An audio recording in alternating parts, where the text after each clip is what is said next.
નમસ્કાર ખેડૂત મિત્રો, આ છે આપણે ડીએપી ઓગાળેલું છે એ આપણે આ 2 ગ્લાસની અંદર નાખશું. બરોબર, આ ડીએપી વાળું પાણી અને આ પણ ડીએપી વાળું પાણી.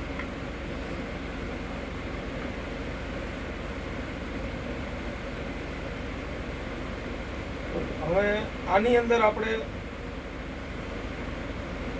બીજી કંપનીનું અને રામસાઈડનું બરોબર ઝીંક નાખશું. આપણે પહેલાં છે ને આ બીજી કંપનીનું ઝીંક નાખીએ છીએ બરોબર, કે જે ડીએપી સાથે ભળવાથી શું રિએક્શન આવે જમીનની અંદર પણ એ આપણે અહીંયા લાઈવ જોઈશું. આજે આ બીજી કંપનીનું ઝીંક છે.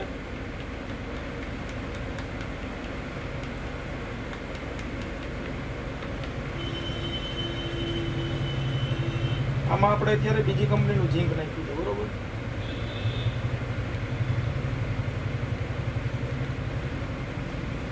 તો આની અંદર છે ને એ તમે જોઈ શકો છો કે હાવ ફાટી ગયું, દહીં જેવી પરિસ્થિતિ થઈ ગઈ છે અત્યારે બરોબર.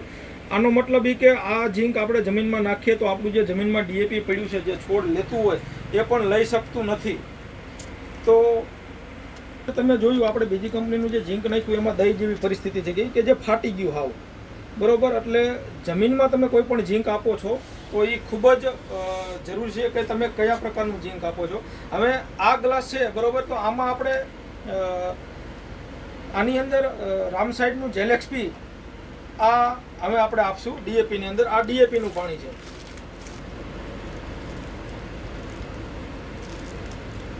આપણે જેલેક્સપી આપીએ છીએ.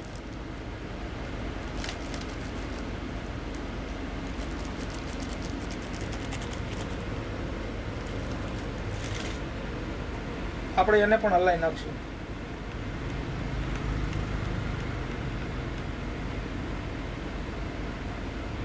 તો આમાં જેલેક્સપી નાખ્યું તો તમને જે સેમ કન્ડિશનમાં હતું એ જ કન્ડિશનમાં પાણી દેખાશે બરોબર. એટલે એનો મતલબ એમ કે એ ફાટતું નથી ને આમાં તમે જોઈ શકો છો કે જે દહીં જેવી પરિસ્થિતિ થઈને નીચે બેસી ગયું છે બરોબર. બરાબર, અને આપણે 5 મિનિટ પછી પણ આપણે પાછું ન્યાયના વિડીયોથી જ માધ્યમથી દેખાડશું કે ભાઈ 5 મિનિટ પછી જે સાથે ઓગાળેલા ઝીંક અને ડીએપીના પાણીમાં શું પરિસ્થિતિ થઈ છે.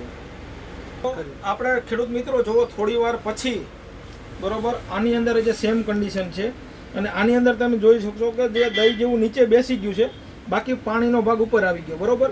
તો આ લોકલ ઝીંક અને રામસાઈડના ઝીંકમાં તમને આટલો તફાવત જોવા મળશે. તમારે જમીનની અંદર વાપરવું હોય તો રામસાઈડનું જ ઝીંક ચાલે, જે જેલેક્સપી 17% ઝીંક અને 20% ફોસ્ફરસ, જે કંપનીની પેટર્ન પ્રોડક્ટ છે. ઓકે, જય જવાન જય કિસાન.